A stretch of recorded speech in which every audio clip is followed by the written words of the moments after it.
Olá, minhas amigas, olá, meus amigos, um bom dia. Nesta manhã de sábado já tivemos a revisão de empresarial com meu querido amigo, professor Sacramone. Já tivemos a nossa revisão de processo penal com o nosso querido professor Igato, professor Cris Gonzaga. E agora nós vamos para a disciplina mais apaixonante, mais fascinante do direito, que é o nosso direito penal. Portanto, sejam todos muito bem-vindos. Eu sou o professor Alexandre Salim, @Prof. Alexandre Salim, ali no nosso Instagram. Você está aí já com o nosso caderno de questões? Não recebeu ainda as questões? Veja no seu e-mail, porque a nossa querida e competente equipe do Saraiva Prova já mandou para você inscrito na nossa maratona, para você e para todos os demais 40 mil colegas que nos acompanham nesta maratona, as nossas questões. Veja se não estão no seu spam. Muito bem. Nós vamos começar a revisão das questões de direito penal. Bom, eu trago vários assuntos que reiteradamente têm caído nas nossas provas, nos nossos exames de ordem. Vamos lá então, coloque na tela, sem mais delongas, nós vamos começar com a primeira questão. Olhem os temas: iter criminis e princípio da insignificância. Bom, antes de nós começarmos propriamente a leitura da questão, vamos saber do que se trata. Quando eu falo em iter criminis, vamos lembrar, é o itinerário do crime. O iter criminis diz respeito às fases pelas quais passa o crime, as fases pelas quais passa o delito.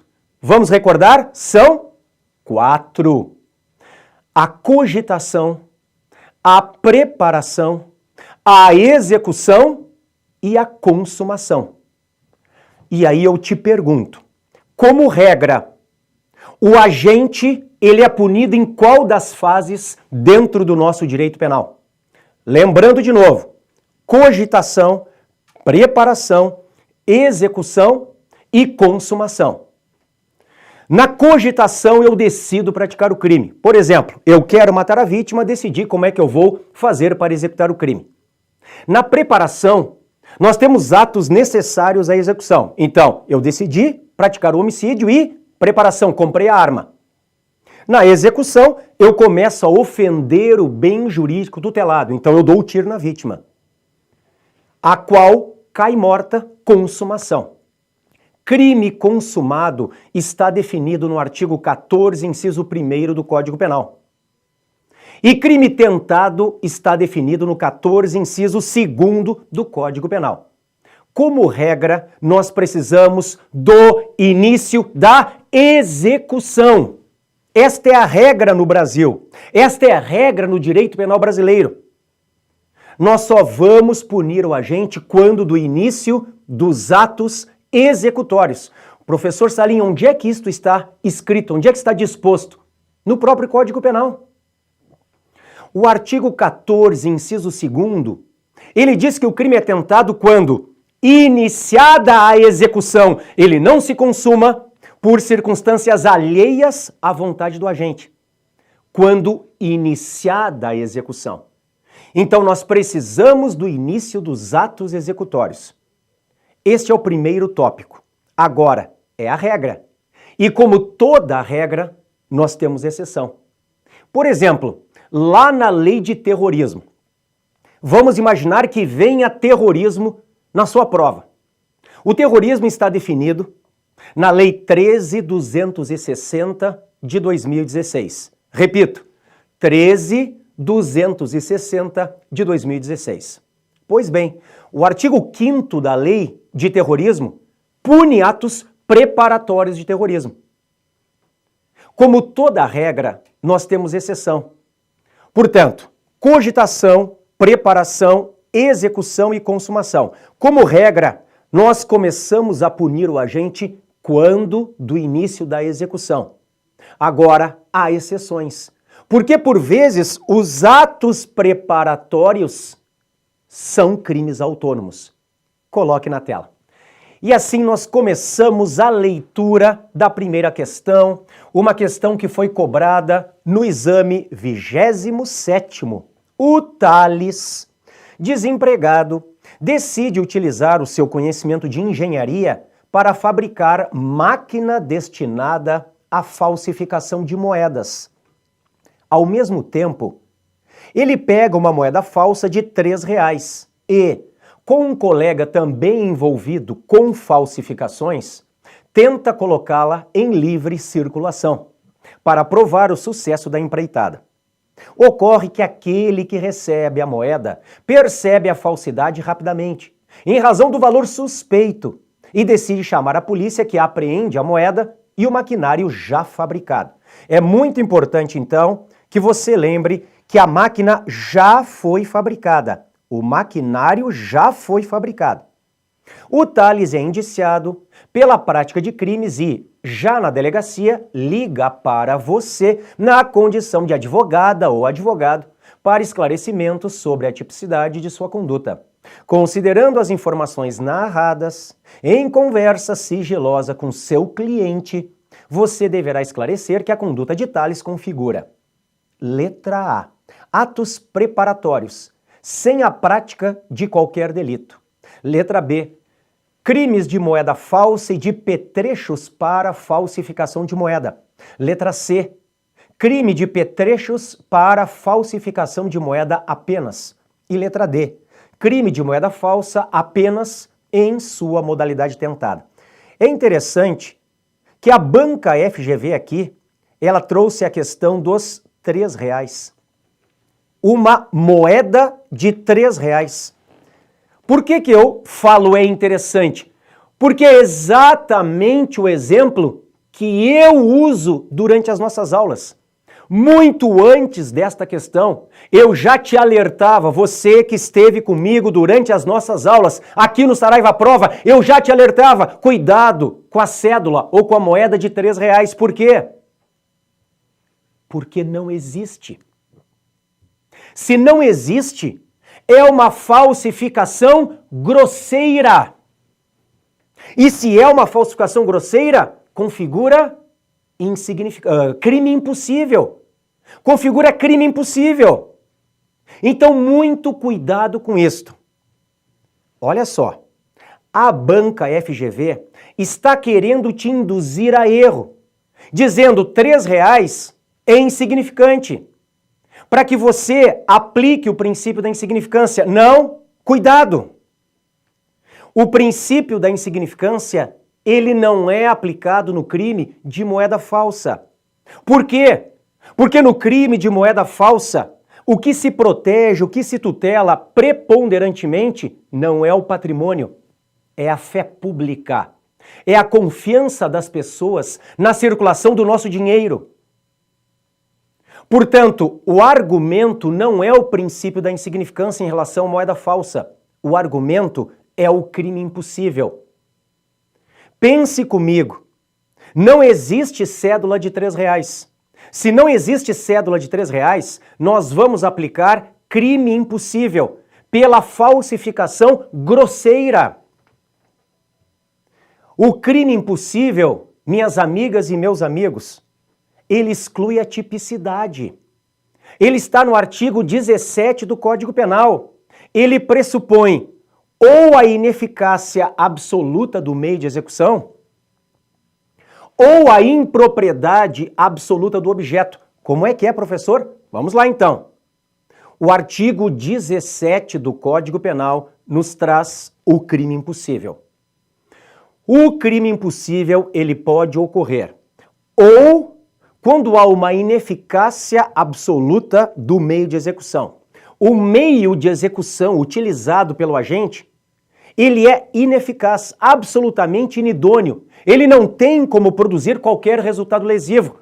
É o caso da falsificação grosseira. Ou quando nós temos uma impropriedade absoluta do objeto, não existe o objeto material do crime, como naquele famoso caso de querer matar quem já está morto. Matar o morto, entre aspas. Porque o homicídio é matar alguém, pessoa viva. Se eu disparo contra uma pessoa achando que ela está dormindo, mas ela já está morta, isto é crime impossível. Portanto, lembre, nós temos aqui dois fatos, eu não estou dizendo dois crimes, dois fatos. Nós temos que saber se os dois são criminosos, se um só é criminoso ou se nenhum é criminoso. Quais são os fatos? Eu tenho o agente, que é o Thales, fabricando uma máquina que é destinada à falsificação da moeda. Este fato está consumado. Isto por si só é ato preparatório para a moeda falsa. Veja, ele tem uma máquina que será utilizada na falsificação de moedas. Isto é ato preparatório. E o ato preparatório, em regra, não é punível no Brasil, salvo em algumas exceções. E esta é uma exceção. Esta é uma das exceções previstas em lei. O simples fato de ele ter uma máquina que é destinada à falsificação da moeda já é crime. É o crime do 291, é o crime de petrechos. Tá, professor, mas e depois? Eles fabricaram uma moeda aí de R$3, colocaram, ou tentaram colocar em circulação. Pois é, mas R$3, lembra, é falsificação grosseira. Então não haverá moeda falsa pela tese do crime impossível. Coloque na tela e veja de novo as alternativas. Atos preparatórios sem a prática de qualquer delito. Essa aqui não pode ser. Por quê? Porque excepcionalmente nós temos um ato preparatório que é fabricar a máquina, que já é crime. Letra B. Crimes de moeda falsa e de petrechos para falsificação de moeda. É como eu te disse, a moeda falsa ela não vai ser punida aqui por causa da tese do crime impossível. Letra C, crime de petrechos apenas, é o gabarito. Letra D, crime de moeda falsa apenas na forma tentada. Não é a moeda falsa, como eu te disse. Por quê? Porque nós temos a moeda de R$3, isto denota crime impossível. Bom, vamos ver qual é o nosso gabarito. Olha só. Estou limpando a nossa telinha. Gabarito comentado. Letra A é errada. O que dizia a letra A? Dizia atos preparatórios sem a prática de qualquer delito. Errada. Neste caso, excepcionalmente, são punidos os atos preparatórios. Artigo 291 do Código Penal, que é o crime de petrechos. O que dizia B? Moeda falsa e petrechos. Não. Está errada. O crime de moeda falsa, artigo 289 do CP, não será punido, pois incide a tese do crime impossível, artigo 17 do Código Penal. Letra C. Petrechos apenas é o nosso gabarito, olhem ali. Conforme o artigo 291 do Código Penal, é crime, abre aspas, fabricar, adquirir, fornecer a título oneroso ou gratuito, possuir ou guardar maquinismo, aparelho, instrumento ou qualquer objeto especialmente destinado à falsificação de moeda pena tal. Então, o simples fato de eu fabricar ou simplesmente guardar uma máquina que será utilizada para falsificar moeda já é crime. Neste caso, excepcionalmente se pune o ato preparatório. Letra D. O que dizia a letra D? Voltei. Apenas, moeda falsa. Não, errada. Há crime impossível, artigo 17 do Código Penal, no que se refere ao delito de moeda falsa, artigo 289 do CP. Joia? Então, matamos uma questão que é muito interessante e que envolve a questão do iter criminis. O que você tem que lembrar do iter criminis? Que nós começamos a punir o agente quando do início da execução do crime, salvo as exceções previstas em lei. Aqui existe uma exceção, porque aqui se pune o ato preparatório. Basta ter a máquina, eu nem comecei a falsificar a moeda, eu já sou punido. Nós vimos, segunda questão, que não incide o princípio da insignificância aqui, porque o que se tutela preponderantemente não é o patrimônio, mas a fé pública. E nós vimos, terceira questão dentro da questão 1, nós vimos que se há falsificação grosseira, incide a tese do crime impossível, artigo 17 do Código Penal. Ponha na tela, vamos para a segunda questão.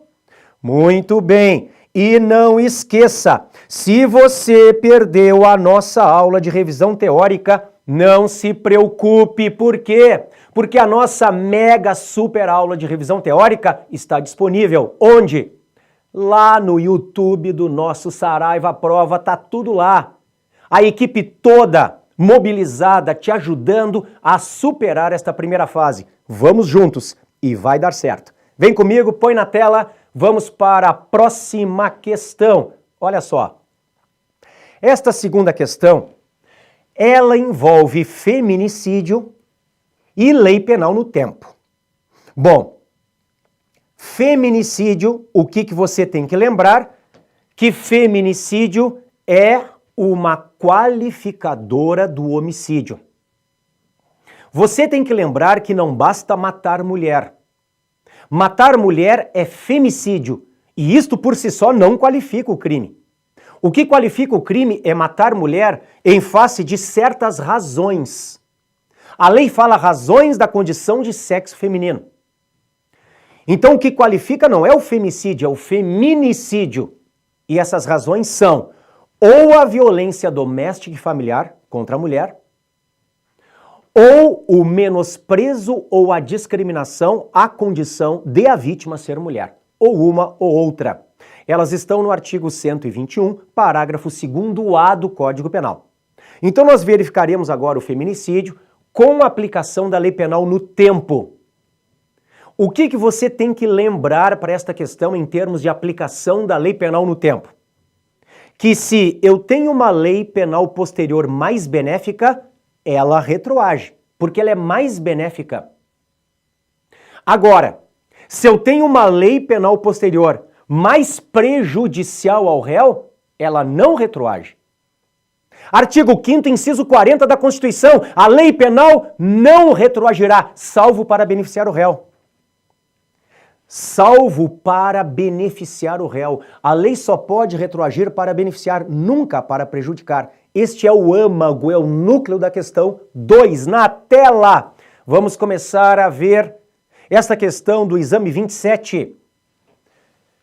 No dia 5 de março de 2015, o Vinícius, 71 anos, insatisfeito e com ciúmes em relação à forma de dançar de sua esposa Clara, 30 anos mais nova, o vovô tá com ciúmes da Clara, olha aqui, porque ela tá dançando de maneira insinuante, provavelmente.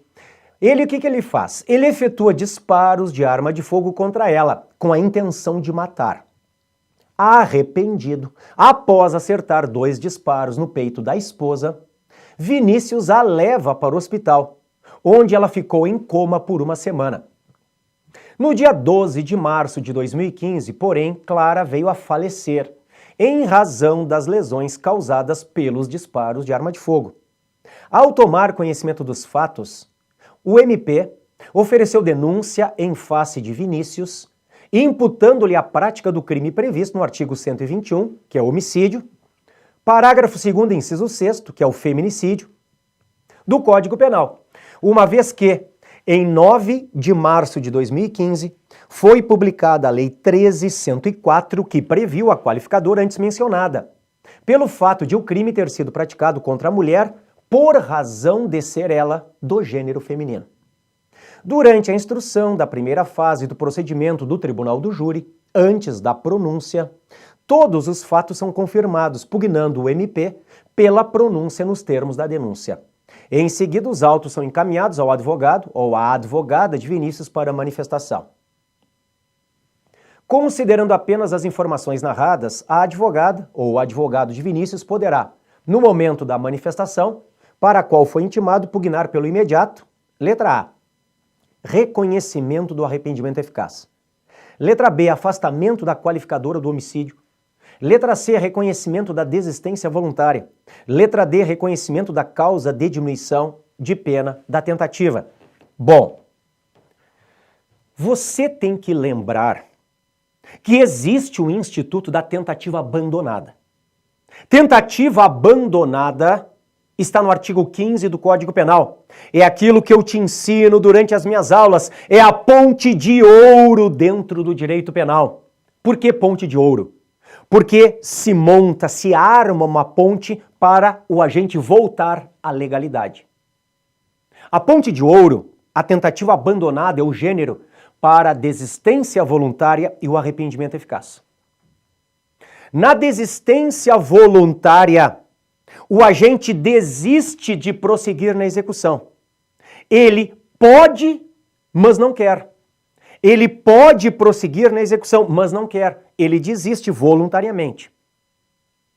Já no arrependimento eficaz, depois da execução do crime, ele toma alguma providência para impedir a consumação. É por isso que eu te ensino nas nossas aulas aqui no Saraiva Prova. A desistência voluntária diz respeito a um comportamento negativo. Não prosseguir na execução. Não cabe desistência voluntária e o Vinícius disparou contra a vítima. Ele prosseguiu na execução, ele disparou contra a vítima. Ah, mas então cabe arrependimento eficaz? Também não. Por quê? Porque a vítima morreu, pessoal. O arrependimento do Vinícius existiu, sim, mas foi ineficaz. Ele só pode ser beneficiado se o arrependimento eficaz tiver eficácia. Se ele tivesse impedido a morte da vítima, mas não, a vítima morreu. Então não cabe também arrependimento eficaz. E com isto, põe na tela para mim, você já elimina tanto a letra A, que fala em arrependimento eficaz, quanto a letra C, que fala em desistência voluntária. Bom, a letra D, ela chega a ser risível, né, pessoal? Reconhecimento da causa de diminuição da pena da tentativa. Ora, é óbvio que não cabe tentativa porque a vítima morreu. O crime está consumado, a vítima morreu, então também não é a letra D. Por exclusão, coloque na tela. É claro que nós ficamos com Brasil, afastamento da qualificadora do homicídio. Por quê? Vamos ao gabarito comentado. Olha lá. A letra A, errada, não houve arrependimento eficaz, artigo 15 do Código Penal, pois a vítima faleceu. O arrependimento foi ineficaz. Letra B é o gabarito, a Lei 13.104 de 2015, que incluiu ao Código Penal a qualificadora do feminicídio, não pode retroagir contra o réu. O fato foi praticado antes da referida lei, razão pela qual deve ser afastada. Letra C está errada, não houve desistência voluntária, artigo 15 do Código Penal, pois o agente prosseguiu na execução e disparou contra a vítima, que morreu. E a letra D também está errada, porque o homicídio foi consumado e não tentado. Então o que você tem que lembrar? O fato, ele foi praticado em 9 de março. A lei do feminicídio começou a surtir efeitos em 12 de março, ela é posterior ao fato. Ela criou uma qualificadora que é ruim para o réu. Então ela é aquilo que nós chamamos em penal de lex gravior. Ela não pode retroagir contra o réu. Artigo 5º, inciso 40 da Constituição. A lei penal não retroagirá, salvo para beneficiar o réu. É claro, então, que o nosso gabarito é o afastamento da qualificadora. Coloca na tela, B de Brasil é o nosso gabarito. Joia? Bom, eu pergunto a vocês se estão gostando da nossa revisão.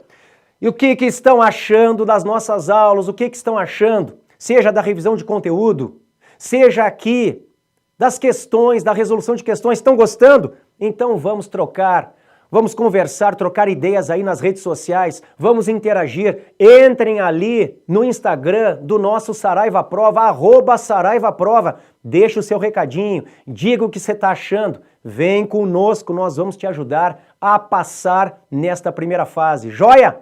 Põe na tela, vamos para a questão de número 3. Olha lá. Concurso de pessoas. Esta aqui caiu no 27, hein? O Pedro e o Paulo combinam de praticar um crime de furto em determinada creche, com a intenção de subtrair computadores.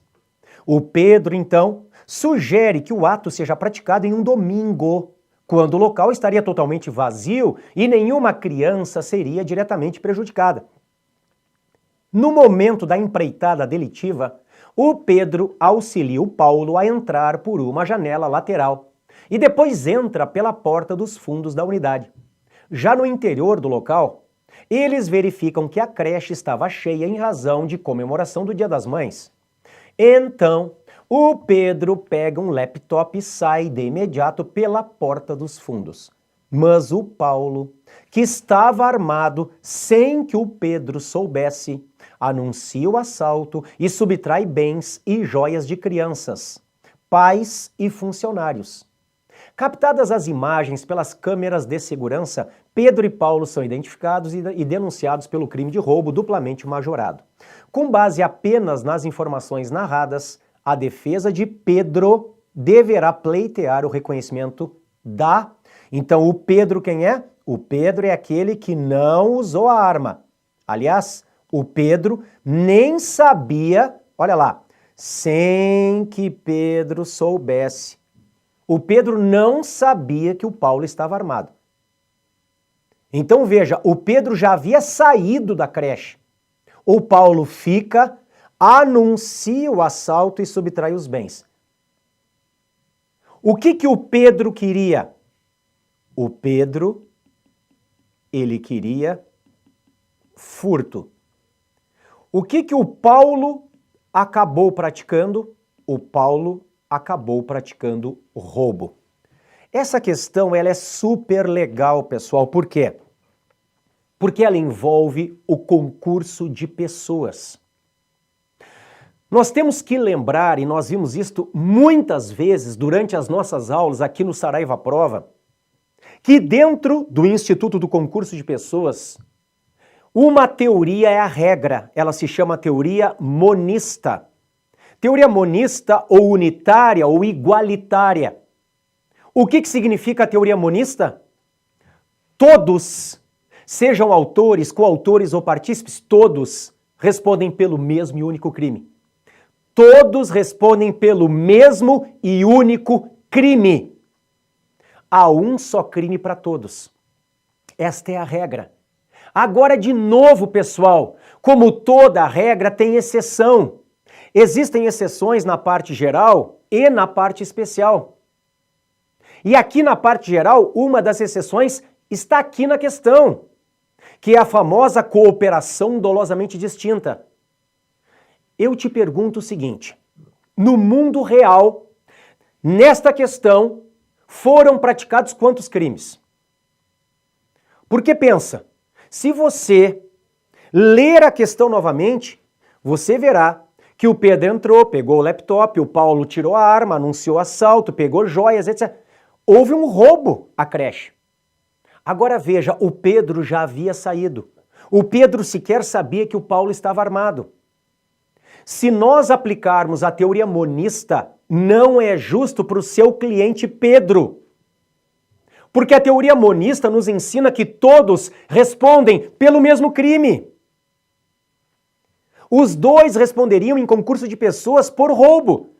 Mas isto não é justo com o Pedro, que saiu antes de o Paulo anunciar o assalto e sequer sabia que o Paulo estava armado.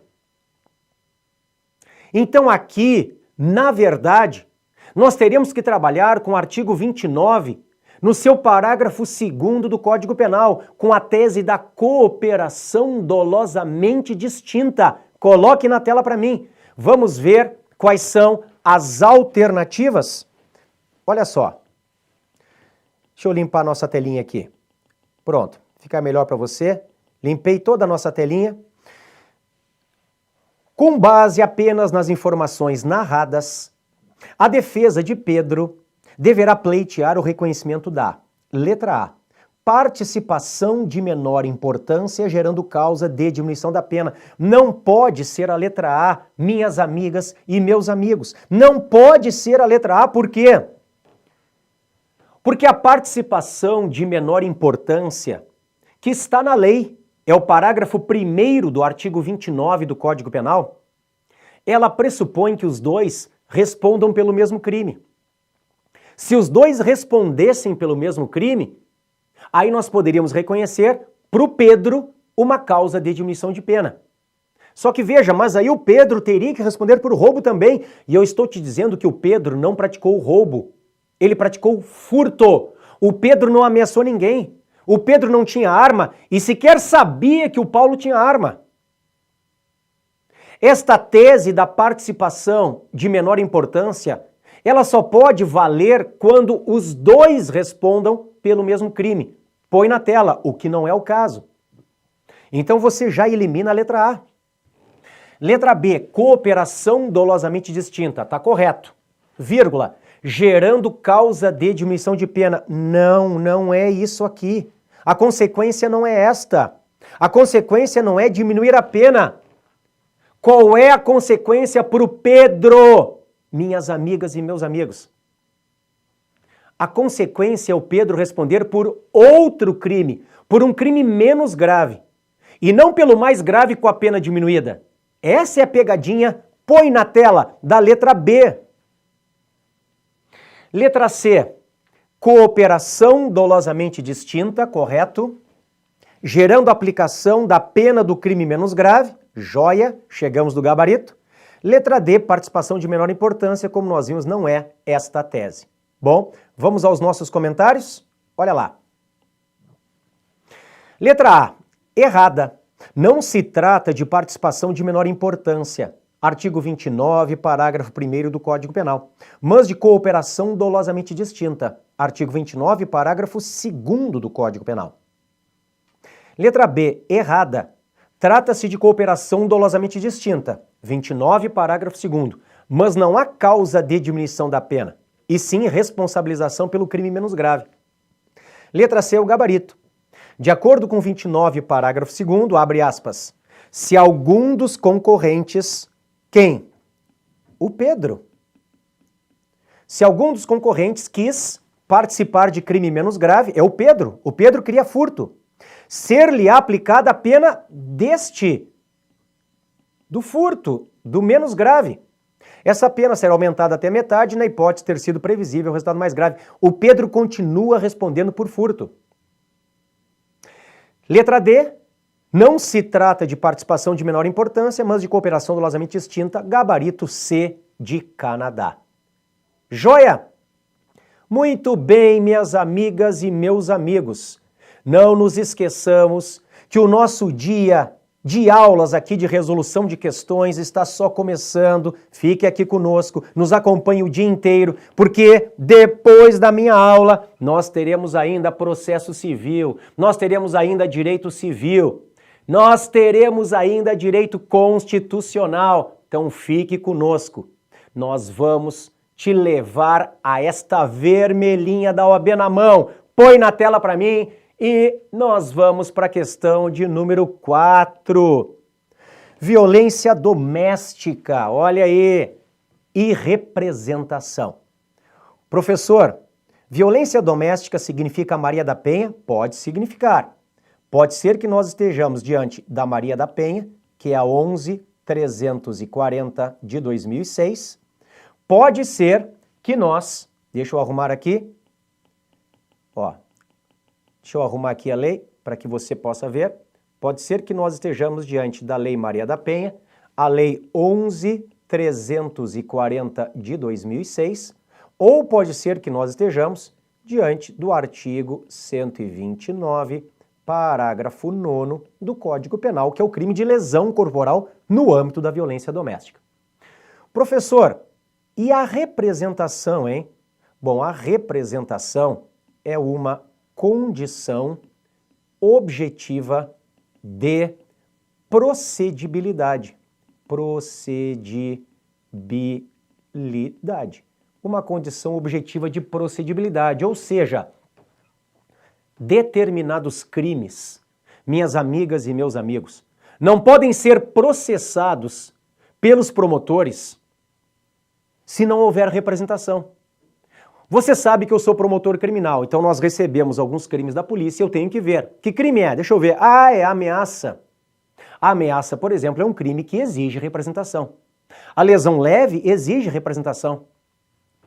A lesão culposa, inclusive no trânsito, como regra, exige representação. Que nada mais é do que uma autorização da vítima para que o Estado possa proceder à persecução penal. O delegado possa investigar, o promotor possa denunciar. Então, põe na tela. Esta nossa questão, a questão 4, ela envolve tanto violência doméstica quanto a necessidade ou não de representação. Vamos juntos então. Exame 26, hein? A Patrícia foi a um shopping center a fim de comprar um celular para sua filha, a Maria, de 10 anos, que a acompanhava. Não encontrando o modelo desejado, a Patrícia saiu da loja, esclarecendo o ocorrido para a criança, que, inconformada com o fato, começou a chorar. Patrícia chamou a atenção de sua filha, o que fez com que seu colega de trabalho, Henrique, que passava pelo local, a advertisse de que não deveria agir assim com a criança, iniciando uma discussão e acabando por empurrá-la contra a parede. Em razão do comportamento de Henrique, a Patrícia sofre uma pequena lesão na perna. Ela efetuou o registro e a perícia confirmou a lesão. Contudo, 2 dias depois, ela compareceu à delegacia e desistiu da representação. Em razão de a vítima ser do sexo feminino, o MP ofereceu denúncia contra Henrique pela prática do crime de lesão corporal no âmbito da violência doméstica e familiar contra a mulher, previsto no artigo 129, parágrafo 9º do Código Penal. Considerando as informações narradas, o advogado de Henrique deverá alegar que... Vamos ver as alternativas. Letra A.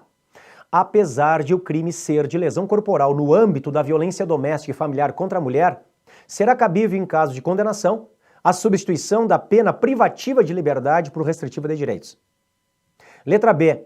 O crime em tese praticado é de lesão corporal leve e simples, de modo que, apesar de irrelevante a vontade da vítima para o oferecimento da denúncia, pode ser oferecida a proposta de suspensão condicional do processo. Letra C. Apesar de o crime ser de lesão corporal no âmbito da violência doméstica e familiar contra a mulher, deverá ser rejeitada a denúncia por depender de representação da vítima. Letra D. O crime em tese praticado é de lesão corporal leve e simples, devendo a denúncia ser rejeitada por depender de representação da vítima. Bom, minhas amigas e meus amigos, o âmago da questão aqui é nós sabermos se irá incidir toda a sistemática da violência doméstica e familiar contra a mulher. É óbvio que não!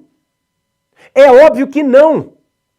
Nós temos aqui uma mulher agredida, temos a Patrícia, que foi empurrada, ficou com lesão na perna, a perícia confirmou, o Henrique é o agressor. Agora, onde está a violência doméstica e familiar? As hipóteses previstas na Lei Maria da Penha, artigo 5º, tá? Da Lei 11.340 não estão presentes. Não há violência doméstica e familiar. Veja, nós temos ali um homem, o Henrique, agredindo uma mulher que é colega de trabalho dele. Porque se começa e inicia ali uma discussão, já que a mulher está repreendendo a filha. Esse é o motivo. Não há violência doméstica e familiar contra a mulher. Porque se houvesse, e aí você tem que anotar, súmula 542 do STJ.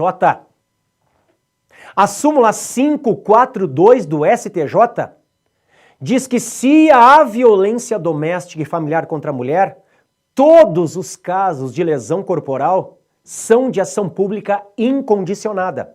Lesão leve, grave, gravíssima, seguida de morte ou culposa. Todos os casos de lesão corporal contra a mulher são de ação pública incondicionada. A vítima não precisa representar se houver violência doméstica e familiar contra a mulher. Só que na questão não há. Se na questão não há violência doméstica e familiar contra a mulher, a vítima, seja ela homem ou mulher, tem que representar. Tem que representar na forma do artigo 88 da Lei 9.099. Lesão leve e lesão culposa são crimes que necessitam da representação da vítima. Só que a Patrícia, ela se retratou, ela retirou a representação 2 dias depois. Então a denúncia tem que ser rejeitada. Põe na tela para mim. Olhem aqui o nosso gabarito comentado. Letra A está errada. Não há violência doméstica e familiar contra a mulher. Ademais, conforme a súmula 588 do STJ, a prática de crime ou contravenção penal contra a mulher com violência ou grave ameaça no ambiente doméstico impossibilita a substituição da pena privativa de liberdade por restritiva de direitos. A letra B também está errada. Como não há violência doméstica e familiar contra a mulher, a vítima deve representar. Nesse sentido, o artigo 88 da 9.099, a Lei do Juizado Especial Criminal. Além das hipóteses do Código Penal e da legislação especial, Dependerá de representação a ação penal relativa aos crimes de lesões corporais leves e lesões culposas. A letra C também está errada.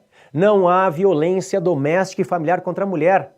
Ademais, conforme a súmula 542 do STJ, esta que eu te citei, 542 do STJ, a ação penal relativa ao crime de lesão corporal resultante de violência doméstica contra a mulher é pública e incondicionada. A vítima não precisa representar, mas se existe violência doméstica. Letra D, Dinamarca é o gabarito. Como não há violência doméstica e familiar contra a mulher, a vítima deve representar, regra geral. Artigo 88 da 9.099. Não o fazendo, a denúncia deve ser rejeitada. Tá bom, pessoal?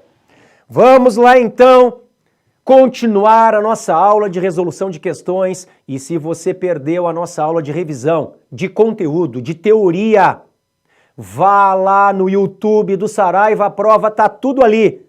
Vamos nessa? Põe na tela questão 5. Olha lá. A questão 5 fala da aplicação da lei penal no tempo. Caiu no 26, hein?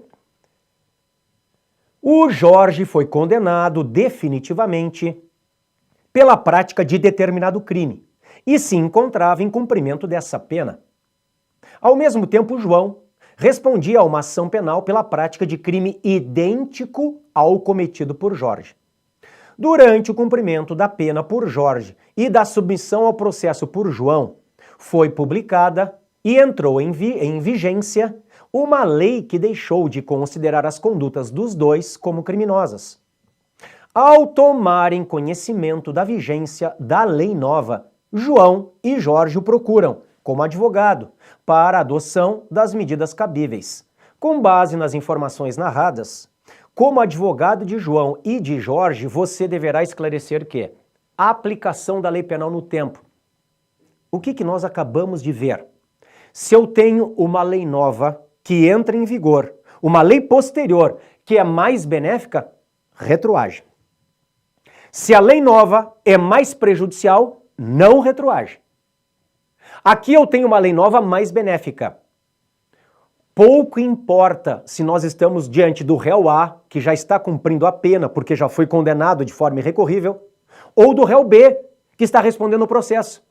Esta lei nova, posterior, mais benéfica, vai beneficiar os dois. Só que atenção, só cessam os efeitos penais da sentença condenatória, não cessam os civis. Lembra? Quantas vezes eu te falei em sala de aula? Quantas vezes eu te falei durante as nossas aulas? Quantas vezes? Não cessam os civis, só cessam os efeitos penais. O réu continua, por exemplo, obrigado a reparar o dano. Põe na tela, vamos ver quais são as alternativas. Você deverá esclarecer que, letra A, não poderá buscar a extinção da punibilidade de Jorge em razão de a sentença condenatória já ter transitado em julgado, mas poderá buscar a de João, que continuará sendo considerado primário e de bons antecedentes. Letra B, poderá buscar a extinção da punibilidade dos dois, tá certo, né? Fazendo cessar todos os efeitos civis e penais, tá aqui o erro, ó, civis, da condenação de Jorge, inclusive, não podendo ser considerada para fins de reincidência ou maus antecedentes. Letra C, poderá buscar a extinção da punibilidade dos dois, tá? Fazendo cessar todos os efeitos penais, tá? Da condenação de Jorge, mas não os extrapenais, ok? Letra D, não poderá buscar a extinção da punibilidade dos dois, tá errado, tendo em vista que os fatos foram praticados anteriormente à edição da lei. Mas a lei retroage, ela é mais benéfica, né? Olhem o nosso gabarito comentado. A letra A está errada. De acordo com o artigo 2º, parágrafo único do Código Penal, a lei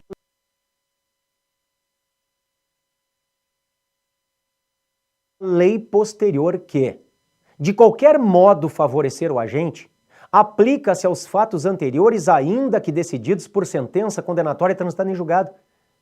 Portanto, pouco importa que um dos réus já esteja cumprindo pena porque foi condenado de forma definitiva.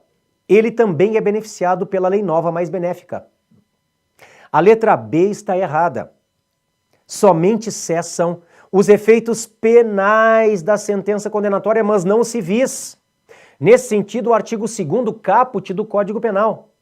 Ninguém pode ser punido por fato que lei posterior deixa de considerar crime, cessando em virtude dela a execução e os efeitos penais da sentença condenatória.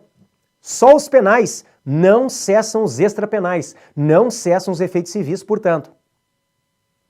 A letra C é o nosso gabarito. Ambos serão beneficiados pela extinção da punibilidade. O fundamento é o artigo 107, inciso 3º do Código Penal. Extingue-se a punibilidade pela retroatividade de lei que não mais considera o fato como criminoso. E o artigo 2º do Código Penal. Ninguém pode ser punido por fato que lei posterior deixa de considerar crime, cessando em virtude dela a execução e os efeitos penais da sentença condenatória. Parágrafo único. A lei posterior, que de qualquer modo favorecer o agente, aplica-se aos fatos anteriores, ainda que decididos por sentença condenatória transitada em julgado. A letra D está errada. De acordo com o artigo 2º do Código Penal, pode ser buscada a extinção da punibilidade de ambos, do João e do Jorge. Gabarito C de Canadá, portanto. Mais uma vez eu te convido a conversar conosco nas nossas redes sociais. Siga ali o Saraiva Prova, @SaraivaProva. Siga ali o professor Alexandre Salim, @Prof. Alexandre Salim. Venha interagir conosco, converse, diga a sua expectativa em relação à prova. Qualquer dúvida, procure a nossa equipe do Saraiva Prova, mande um direct lá para a nossa equipe, @SaraivaProva. Estamos juntos. Põe na tela e vamos à nossa sexta questão. Ela diz assim: aberratio criminis ou delicti. Opa, como é que é, professor? É aberratio criminis ou delicti. Artigo, deixa eu botar aqui, ó. Artigo 74 do Código Penal. Nós temos que lembrar que o erro de pontaria, ele pode configurar aberratio ictus, artigo 73, ou aberratio criminis ou delicti, artigo 74. Nos dois casos há erro de pontaria, o erro na execução do crime. Só que a aberratio ictus, o artigo 73, se dá quando o erro é de pessoa para pessoa. Então eu quero matar o A e por erro de pontaria matei o B. Aberratio ictus, artigo 73. Eu respondo como se tivesse atingido a pessoa que eu queria, o A. Agora, se o meu erro não é de pessoa para pessoa, mas de pessoa para coisa ou de coisa para pessoa, eu tenho aberratio criminis ou delicti. É o que está no artigo 74. É exatamente a nossa questão. Ponha na tela. Olha lá. Esta aqui caiu no 26º. Pretendendo causar unicamente um crime de dano em determinado estabelecimento comercial, após discussão com o gerente do local, o Bruno, influenciado pela ingestão de bebida alcoólica, arremessa uma grande pedra em direção às janelas do estabelecimento. Então vamos lá. O Bruno, ele está bêbado e ele quer quebrar as janelas de uma loja. Todavia, a sua conduta imprudente fez com que a pedra acertasse a cabeça de Vitor, que estava jantando no local com sua esposa, causando a sua morte. Por outro lado, a janela do estabelecimento não foi atingida, permanecendo intacta. Preocupado com as consequências de seus atos, após indiciamento realizado pela autoridade policial, o Bruno procura o seu advogado para esclarecimentos. Considerando a ocorrência do resultado diverso do pretendido pelo agente, veja, resultado diverso do pretendido, vou marcar aqui, ó, é exatamente a aberratio criminis ou delicti. O advogado deve esclarecer que Bruno, tecnicamente, será responsabilizado pelas seguintes condutas, pelas seguintes práticas criminosas. Letra A, homicídio culposo e tentativa de dano em concurso material. Letra B, homicídio culposo apenas. Letra C, homicídio culposo e tentativa de dano em concurso formal. Letra D, homicídio doloso apenas. Bom, é claro que não é a letra D, né? Já vamos eliminar, obviamente, a letra D que fala em dolo. A letra D fala em dolo, não pode ser dolo, até porque a banca está dizendo que a conduta de quem arremessa a pedra é imprudente. Você tem que marcar essas dicas da banca. Imprudência é uma das modalidades de culpa. A culpa, o crime culposo, ele está no artigo 18, inciso 2º do Código Penal. O agente deu causa ao resultado por imprudência, negligência ou imperícia. É o que diz a lei. Imprudência, pessoal, é um agir culposo. Negligência é a omissão culposa. E imperícia é a culpa profissional. Imprudência é um agir culposo, negligência é a omissão culposa e imperícia é a culpa profissional. A nossa questão, coloque na tela, fala em conduta imprudente. Um agir culposo. Conduta imprudente, então, obviamente, é culpa. Então não pode ser a letra D, que fala em dolo. Bom, como é que nós vamos resolver essa questão? Nós vamos resolver a partir do artigo 74. O 74 fala no resultado diverso do pretendido. O agente, por erro de pontaria, ele quer praticar um resultado, mas pratica outro. Então ele atira a pedra para quebrar o vidro do restaurante. Mas ele é ruim de pontaria e acerta uma pessoa na cabeça que morre. A lei diz, se ele, o autor da pedrada, só produziu um resultado, e a questão nos diz que só houve um resultado, porque as janelas permaneceram intactas, né? Ele responde pelo resultado que praticou a título de culpa. É o que diz a lei. O que ele praticou? Homicídio, a título de culpa, culposo. Então, este é o gabarito. Coloque na tela. Vamos ao nosso gabarito comentado. Olha lá. A letra A está errada. Somente há um crime, homicídio culposo, conforme previsão do artigo 74 do Código Penal. Fora dos casos do artigo anterior, quando, por acidente ou erro na execução do crime, sobrevém resultado diverso do pretendido, o agente responde por culpa. Olha lá. Se o fato é previsto como crime culposo. Se ocorre também o resultado pretendido, aplica-se a regra do 70. O 70 é o concurso formal. Só que não há concurso formal por quê? Porque não houve o resultado pretendido, a janela permaneceu intacta. Vou voltar no slide anterior. O que diz lá? Ó, por outro lado, a janela do estabelecimento não foi atingida. Não foi atingida. A janela não foi atingida. Então nós só temos o erro de pontaria, a pedrada que atingiu a cabeça da vítima. Então não há concurso formal. Não há concurso formal. O que nós temos aqui? Opa! Ó, o que nós temos aqui? Nós temos letra B. É o nosso gabarito. Trata-se do Instituto do Resultado... Pronto. Trata-se do Instituto do Resultado Diverso do Pretendido, também conhecido como aberratio criminis ou delicti. O agente responde por culpa se o fato é previsto como crime culposo. Brasil é o gabarito. Ele só responde por homicídio culposo. Letra C está errada, só há um crime, homicídio culposo, conforme previsão do artigo 74 do Código Penal. Letra D está errada. O agente responde por culpa e não por dolo, como nós já vimos. Tá? Vamos então para a nossa próxima questão. Questão 7 caiu no concurso no exame 26. O Cadu, com o objetivo de matar toda uma família de inimigos, pratica, durante 5 dias consecutivos, crimes de homicídio doloso, cada dia causando a morte de cada um dos 5 integrantes da família, sempre com o mesmo modus operandi e no mesmo local. Os fatos, porém, foram descobertos e o autor denunciado pelos 5 crimes de homicídio em concurso material. Cuidado, olha a pegadinha. Com base nas informações expostas e nas previsões do Código Penal, Provada a autoria delitiva em relação a todos os delitos, o advogado de CADU. Essa questão envolve concurso de crimes. Letra A.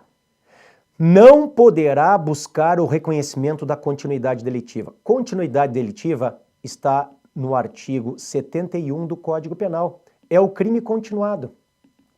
Aqui está o âmago da questão. O crime continuado é um benefício para o seu cliente. Porque não é bom para o seu cliente que seja concurso material, porque as penas são somadas. O bom é o que seja o crime continuado, porque o juiz pega uma pena e aumenta de um percentual que está na lei. Esse percentual, no caput, é de 1/6 a 2/3, ou no parágrafo, que é o caso da questão, é até o triplo. É melhor para o seu cliente do que todas as penas sejam somadas. Então é bom o reconhecimento do crime continuado. E o crime continuado cabe sim quando o delito é cometido com violência ou grave ameaça contra vítimas diferentes. Está expresso no parágrafo único do artigo 71 do Código Penal. Põe na tela. Está, portanto, errada a letra A, porque ele pode buscar o crime continuado. Deixa eu voltar aqui, ó. Vou limpar a tela para que você possa ler de maneira mais fácil. Olha ali. Letra B, não poderá buscar o reconhecimento da continuidade delitiva, já está errada. Letra C, poderá buscar o reconhecimento da continuidade delitiva, mesmo sendo o delito praticado com violência contra a pessoa, cabendo apenas a aplicação da regra de exasperação da pena de 1/6 a 2/3, o erro está na exasperação da letra C. Letra D, poderá buscar o reconhecimento da continuidade delitiva, mas, diante da violência contra a pessoa e da diversidade de vítimas, a pena mais grave poderá ser aumentada até o triplo, é a letra D, o gabarito. Olhem aqui os nossos comentários. Letra A errada. O advogado de CADU poderá buscar o reconhecimento da continuidade delitiva. O fundamento está no parágrafo único do artigo 71 do Código Penal. Quando o agente, mediante mais de uma ação ou omissão, pratica 2 ou mais crimes da mesma espécie e, pelas condições de tempo, lugar, maneira de execução e outras semelhantes, devem os subsequentes ser havidos como continuação do primeiro. Aplica-se-lhe a pena de um só dos crimes se idênticas ou a mais graves se diversas, aumentada em qualquer caso de 1/6 a 2/3. O que interessa está aqui agora no parágrafo único. Nos crimes dolosos, é o caso do CADU, contra vítimas diferentes, é o caso do CADU, cometidos com violência, é o caso do CADU, poderá o juiz, considerando a culpabilidade, antecedentes, conduta social, personalidade do agente, bem como os motivos e as circunstâncias, aumentar a pena de um só dos crimes se idênticas ou a mais graves se diversas, até o triplo, observadas as regras do parágrafo único do 70 e do 75 deste Código. Até o triplo. Letra B errada, não há concurso formal, mas crime continuado. Letra C errada, há crime continuado, mas a regra da exasperação ocorre na forma do parágrafo único, como eu te disse, até o triplo, e não na forma do caput, que fala 1/6 ou 2/3, do artigo 71 do Código Penal. D de Dinamarca é o nosso gabarito. O fundamento está no parágrafo único do artigo 71 do Código Penal. Joia? Concurso de crimes. Vamos para a nossa última questão. Ela envolve crimes sexuais. 20º exame de ordem. Durante 2 meses, o Mário, de 45 anos, e a Joana, de 14, mantiveram relações sexuais em razão de relacionamento amoroso. Apesar do consentimento de ambas as partes, ao tomar conhecimento da situação, o pai de Joana, revoltado, comparece à delegacia e narra o ocorrido para a autoridade policial, esclarecendo que o casal se conhecera no dia do aniversário de 14 anos de sua filha. Considerando apenas as informações narradas, é correto afirmar que a conduta de Mário, letra A, é atípica em razão do consentimento da ofendida. Letra B, configura crime de estupro de vulnerável. Letra C, é típica, mas não é antijurídica, funcionando o consentimento da ofendida como causa supralegal de exclusão da ilicitude. Ou letra D, configura crime de corrupção de menores. Bom, se o casal se conheceu no dia do aniversário de 14 anos da Joana, quando eles mantiveram relação sexual, ela não era menor de 14. Se eles se conheceram no dia do aniversário, a relação sexual foi quando ela já tinha 14. Se ela consentiu, o fato é atípico. Professor, não há corrupção de menores? Não. Não há corrupção de menores. Ninguém induziu ninguém a satisfazer lascívia de outrem, é outro crime.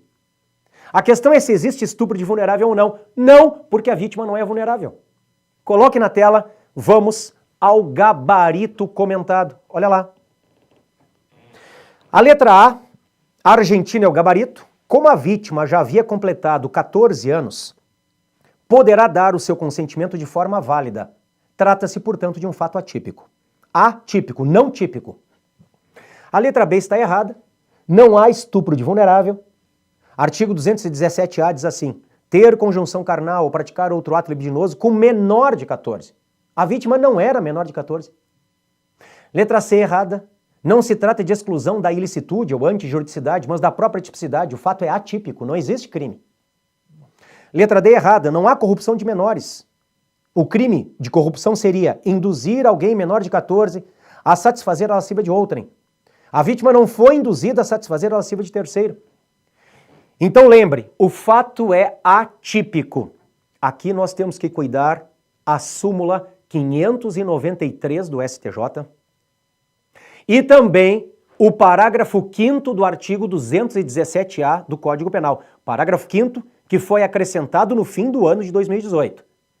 Se a vítima é menor de 14, aí não interessa consentimento. É irrelevante consentimento. É irrelevante se ela praticou sexo anteriormente. É irrelevante se ela mantém relacionamento amoroso com a gente. Mas só se ela for vulnerável. Ou seja, menor de 14, doente mental ou não pode, por qualquer causa, oferecer resistência. Se ela é vulnerável, a presunção de violência é absoluta.